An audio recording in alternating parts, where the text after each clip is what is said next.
Buenos días, bienvenidos a las noticias internacionales aquí en Hechos AM. Continuamos informándole, nos vamos de inmediato a lo que está ocurriendo pues en Venezuela, información relacionada con la salud del presidente Hugo Chávez.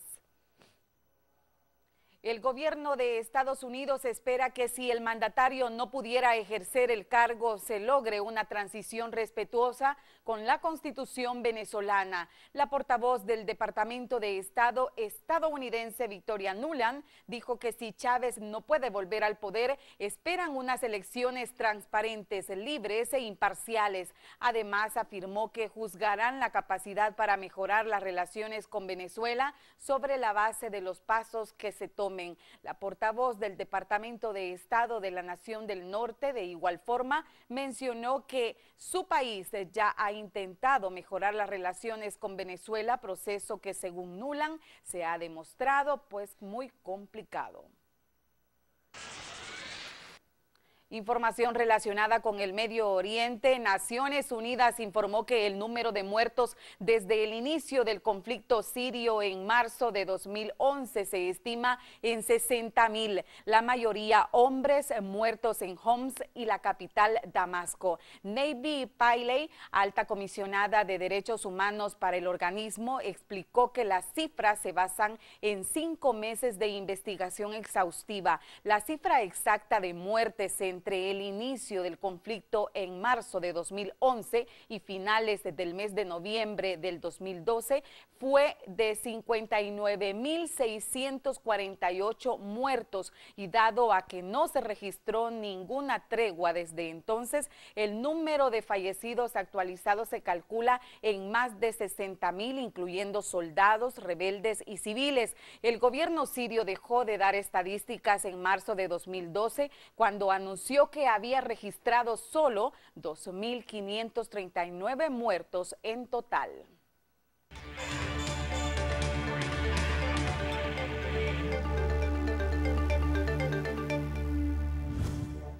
Y en Colombia asesinaron a Reinaldo Domicó, de 36 años, un líder de la comunidad indígena en Vera. Murió a balazos cuando celebraba Año Nuevo en el municipio antioqueño de Dabeba, en el noroccidente del territorio colombiano. De acuerdo con la organización indígena de Antioquia, un encapuchado disparó 4 veces contra Reinaldo cuando éste se encontraba con su familia y amigos. Aún no se ha determinado las causas del ataque, pero según la Organización Nacional Indígena de Colombia, muchos de los crímenes selectivos de líderes indígenas por lo general tienen como objetivo debilitar procesos relacionados con la defensa y protección de sus territorios.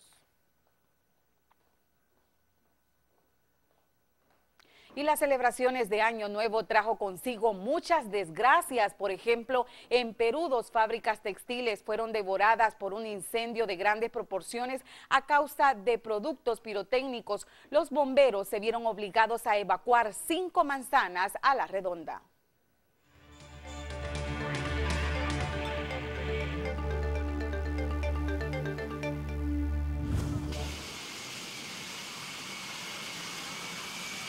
Alrededor de 20 explosiones se sintieron en la cuadra 12 de la calle Bélgica, cruce con Lucana, en La Victoria.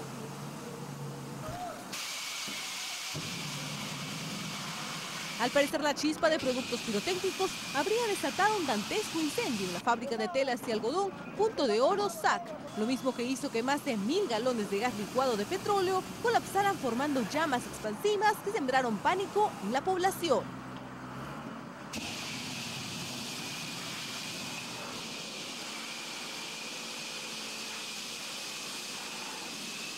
En el momento en que se produjo el incendio, el local se encontraba vacío, motivo por el cual los bomberos tuvieron que forzar las puertas de ingreso a fin de controlar el incendio de gran magnitud. Ten cuidado. Minutos después, el dueño de la fábrica, de apellido Aparcana, presenció cómo las lenguas de fuego devoraban su negocio. Que ahorita todos los vecinos estamos asustados porque había una explosión enorme, usted la ha visto en antes, ¿no? Nosotros hemos estado vecinos al frente, que yo vivo a 50 metros, entonces hemos escuchado la explosión, hemos tenido que salir volando todo el mundo, porque hay niños, hay familias. Las llamas amenazaban con provocar una tragedia mayor en la zona, a donde llegaron 26 unidades de bomberos entre equipos de rescate y médica. Las explosiones dejaron cuantiosas pérdidas materiales, sin ninguna víctima que lamentar.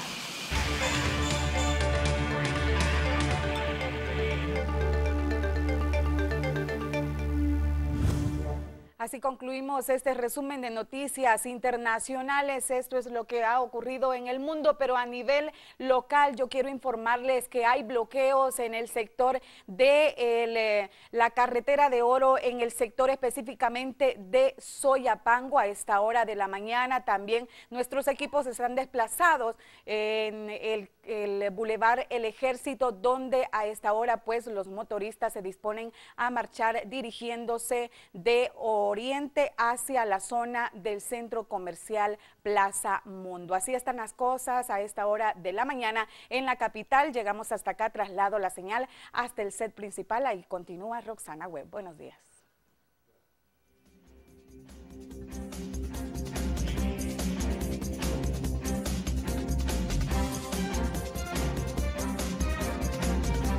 Muchas gracias, Claudia, por el reporte de las noticias internacionales y también, por supuesto, de lo que está pasando en nuestro país con esto del paro de los transportistas y también esta nueva información que se agrega diciendo que se dirigen hacia la Asamblea Legislativa que van a marchar. Bien, ahora vamos a conocer las portadas de algunos de los periódicos del país. Vamos primero a mostrarles la prensa gráfica ahí en portada. La principal noticia: multas a buceros por subir pasaje, más de 300 sanciones por aumento ilegal de la tarifa. Esto pues ya se lo mostrábamos a ustedes desde que iniciaba el noticiero, después de que el día de ayer 3 gremiales anunciaron que le iban a subir hasta 10 centavos en la zona urbana al pasaje. La fotografía: bus provoca accidente, continúan los accidentes de tránsito registrándose en el país y este bus provocó pues esta tragedia, este accidente. Ahí lo vemos mientras las personas tratan de mover este automotor ahí en la carretera. Bien, esas son las principales noticias que destaca la prensa gráfica. Ahora vamos a pasar al diario de hoy. Vamos a conocer algunas de las informaciones que sin duda están relacionadas también al transporte público, al transporte colectivo, y como muchos de los ciudadanos se han visto afectados desde el día de ayer por este aumento al pasaje y ahora con el paro. Ahí ya lo tenemos la portada para que usted también la pueda ver en pantalla. Pleito por pasaje previo a inicio de obras Citram es la principal información. Y la fotografía pues también abona a este tema. Dice: reducción de buses afecta a los usuarios. Usted puede ver, amigo televidente, no es especulación, no es que una persona en la red social lo compartió y ya lo damos por hecho, o una simple imagen, sino que la fotografía nos está mostrando justo ahí la cantidad de salvadoreños que se las tuvieron que ingeniar para ingresar a esta coaster, a este microbús del transporte colectivo para poder llegar a su trabajo, para poder ir a traer o a dejar a sus hijos. Y además de esto tuvieron que pagar más de la tarifa habitual después de lo que sucedió el día de ayer y que continúa este día, y según escuchábamos de parte del representante de los motoristas de la Asociación de Motoristas, va a continuar hasta que el gobierno dé alguna respuesta a lo que ellos solicitan. Varias rutas aumentaron ilegalmente el pasaje y la policía tuvo que imponer estas multas, y para hoy se espera que circulen todavía menos unidades que ayer. Bueno, hasta el momento eso es lo que se sabe y esa es la principal información del diario de hoy. Además, otras noticias en cuanto al espectáculo, al entretenimiento y también a los deportes. Fraser deja la alianza y va ¿para dónde? Va para México. Estados Unidos pide transición legal para Venezuela. Esto, como sabemos, después de las muchas especulaciones que se están dando a conocer a través de los medios de comunicación en el mundo, y pues obviamente esto como respuesta a las redes sociales, a cómo los miles de latinoamericanos se preguntan a dónde está Chávez, por qué no se conocen fotografías de él, videos, tal cual pasó con el expresidente de Cuba, Fidel Castro, cuando tuvo su convalecencia y meses después pues ya se conoció. Aquí lo último que se está dando a conocer con respecto a este tema es que Estados Unidos ha pedido una transición legal para Venezuela, eso como parte de la política internacional. Así entonces los periódicos, veíamos la prensa gráfica y el diario de hoy. Ahora regresamos la señal con Romeo, que ya está con su invitada, con Zaira Navas, para hablar de diversos temas relacionados con la niñez y la juventud. Vamos contigo, Romeo. Bueno, muchas gracias, Roxana. Sí, especialmente el tema de los niños y niñas, ¿no? Esta mañana nos acompaña, como dice Roxana Zaira Navas, directora ejecutiva del Consejo Nacional de la Niñez y la Adolescencia, para hablar sobre las leyes que protegen a estos sectores de la población, que son sectores muy vulnerables en nuestro país, pero principalmente hay que decir que el CONNA, como se le conoce ahora, que ya le vamos a preguntar a Zaira que nos explique realmente qué es el CONNA y cómo se conformó. Sé que tendremos poco tiempo, pero es importante hablar de estos antecedentes, Zaira, y sobre todo cómo se va creando ese sistema de protección para los niños, niñas y adolescentes en nuestro país. Bienvenida, un gusto conversar contigo nuevamente. Gracias, muy buenos días a toda la población salvadoreña. También un gusto conversar con ustedes sobre los derechos de niñas, niños y adolescentes. Y créeme que ahora, Zaira, que hemos visto muchos niños quemados, también se le viene esto precisamente a la mente, ¿no? Niños quemados y niños maltratados muchas veces, niños que no tienen, que no se les cumple sus derechos, que realmente viven en una situación de vulnerabilidad. Pero déjame preguntarte si es importante esto, ¿cómo nace el CONNA? Porque algunos dicen, ¿y el ISNA dónde quedó? ¿Y qué es el ISNA, por ejemplo? Bueno, en 2009 fue aprobada la Ley de Protección Integral de Niñez y Adolescencia, conocida como LEPINA. Entró en vigencia de manera progresiva. Ustedes recordarán, ha habido mucho debate sobre este tema. El sistema de protección integral entró en vigencia plenamente en 2011. La ley manda crear dos instituciones autónomas, una, el Consejo Nacional de la Niñez y Adolescencia, conocida como CONNA, y el Instituto Salvadoreño de Protección Integral de Niñez y Adolescencia, que es el ISNA. Son dos instituciones diferentes, ambas con roles diferentes. Antes solo teníamos al ISNA. El CONNA es el ente rector nacional en materia de niñez y adolescencia y tiene tres principales funciones, entre otras tantas. La primera es crear y dar seguimiento a la Política Nacional de Niñez y Adolescencia, es decir, por primera vez desde el Estado, desde la ley, vamos a tener una política nacional sobre la cual debe regirse todo el Estado, la sociedad y las familias.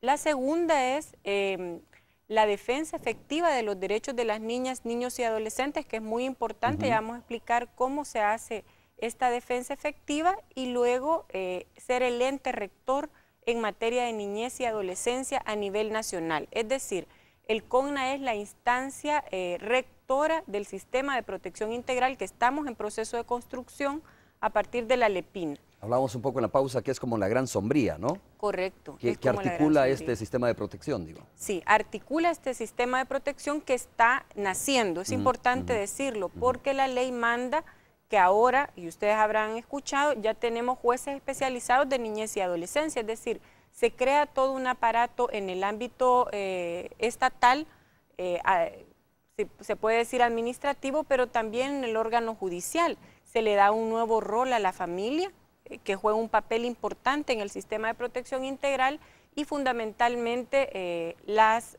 organizaciones de sociedad civil, las entidades de sociedad civil privadas que han trabajado con niñez y adolescencia, ahora juegan un rol importante como miembros de lo que se denomina red de atención compartida, y se crean instancias administrativas específicas para la defensa y protección de los derechos de niños, niñas y adolescentes. Es importante decir que el CONNA es una autónoma que tiene independencia técnica, administrativa y financiera. Recibe su presupuesto obviamente del Estado, como todas las instituciones autónomas. El presupuesto es votado. Yo quiero aprovechar, si me permite, para hacer un reconocimiento a la Asamblea Legislativa por haberle aprobado un presupuesto digno al Consejo Nacional de la Niñez y la Adolescencia. Esto va a permitir realmente que empecemos a instalar o que ya desarrollemos este sistema de protección integral, en la medida que el año pasado se dio la mitad del presupuesto solicitado y este año se dio el presupuesto que se solicitó. Zaira, esto es importante lo que tú decías, porque cada vez quisiéramos tener los salvadoreños más instituciones independientes, ¿no? Y no digo dependientes de instancias superiores. A ver, el CONNA no depende del Ejecutivo, pregunto, ¿no? No depende del Ejecutivo, es una institución autónoma que tiene un consejo directivo que está integrado por 5 representantes del Ejecutivo. Solo pueden ser titulares, es decir, ministros o viceministros, presidencia de Comures o vicepresidencia, Procuraduría General de la República y 4 representantes de la sociedad civil. Es decir, su consejo directivo son 11 personas el Ejecutivo tiene representación de 5 ministerios y está administrado por la Dirección Ejecutiva, que es la que yo ocupo en este momento. Ok. A ver, ¿qué están haciendo? Están naciendo, como tú dices, ¿no? Apenas están agarrando forma como CONNA, pero ¿cuáles son como las principales metas que tienen ustedes o los principales esfuerzos que deben de impulsar, Zaira, para darle cumplimiento a lo que tú mencionabas inicialmente, ¿no? Que son las funciones principales del CONNA: diseño, el diseño, la protección, o mejor dicho, la aprobación y la vigilancia de la política nacional de protección de la niñez y la adolescencia, coordinar todo el sistema de protección integral, dice además, y velar por la defensa efectiva de los derechos de los niños, niñas y adolescentes. En esa línea, ¿cuáles son como los principales retos que ustedes están viendo? Bueno, en principio hemos pasado un año construyendo. El CONNA nació, se instaló el Consejo Directivo en mayo de 2011, pero la institución empezó a funcionar, a nacer en diciembre del año 2011, es decir, todo 2012 fue año de instalación. Sí. Yo entré en abril del año 2012. Quiero decir que el año pasado fue precisamente la etapa de instalación del CONNA. La primera parte es construir la Política Nacional de Niñez y Adolescencia. Ha sido una consulta bastante amplia. Hemos consultado a casi 7.000 personas con la participación de niños y niñas. La consulta para construir la política nos ha arrojado un diagnóstico que nos permite identificar cuáles son las principales problemáticas y vulneraciones a derechos que enfrentan los niños, niñas y adolescentes a nivel nacional. Esperamos hacer la presentación de la política ya a principios de febrero de este año. La otra gran meta y gran tarea, que es para la defensa efectiva de los derechos de niños y niñas, es la creación de juntas de protección de niñez y adolescencia. Estas son instancias administrativas conformadas son un órgano colegiado, conformadas por 3 personas, 3 profesionales en jurisprudencia, ciencias sociales, psicología. Ellos conocen casos de violaciones a derechos de niños y niñas en el ámbito administrativo. Dictan medidas de protección para garantizar la restitución o el restablecimiento del derecho vulnerado al niño o niña, es decir, las medidas que dictan las juntas están dirigidas hacia las niñas y niños. Y luego, si acaso hay una vulneración a derechos, también proceden a aplicar un procedimiento administrativo sancionador para quienes han violado los derechos de los niños y niñas. Es distinto a los comités locales, que también se conforman, que ya vamos a hablar de eso también, que me parece importante, ¿no? Es diferente. El sistema de protección, decía ya antes, también crea los juzgados especializados de niñez y adolescencia, que conoce en un segundo momento de los casos de violaciones a niños y niñas. Por ejemplo, el caso que nos ha ocupado recientemente en el mes de diciembre, que es la situación de niños y niñas afectados por las pólvoras. Y luego el CONNA también tiene la gran tarea, junto a las municipalidades, de crear los comités locales de derechos de niños y niñas. Estas son instancias de naturaleza municipal, conformadas de manera integrada en las localidades, a las cuales el CONNA debe darles asistencia técnica y financiera. Son grandes tareas. Y capacitarles, por supuesto. Además, el CONNA debe registrar y vigilar a todas las instituciones de la sociedad civil privadas que trabajan con niños, niñas y adolescentes. Esto es bien importante porque estas entidades ahora conforman lo que se llama red de atención compartida, que forman parte de la dirección del CONNA también, pero además es importante decir, son los que durante años han trabajado con niños y niñas y son los que ejecutan programas de prevención, de protección, de desarrollo de derechos, etcétera. Esto es en términos muy generales el CONNA. Vamos a hacer una pausa comercial conversando con Zaira Navas, directora ejecutiva del Consejo Nacional de la Niñez y la Adolescencia en nuestro país, hablando sobre precisamente las leyes que protegen o este sistema de protección en favor de los niños, niñas y adolescentes, ¿no? Zaira, cuando regresemos, ¿cómo concilia esto con la ley Lepina? Porque de repente escuchamos ISNA, CONNA, Lepina, y entonces dice uno, bueno, ¿y estos son cómo se articulan, ¿no? ¿Cómo se juntan realmente para formar precisamente una red de protección? Pausa, regresamos.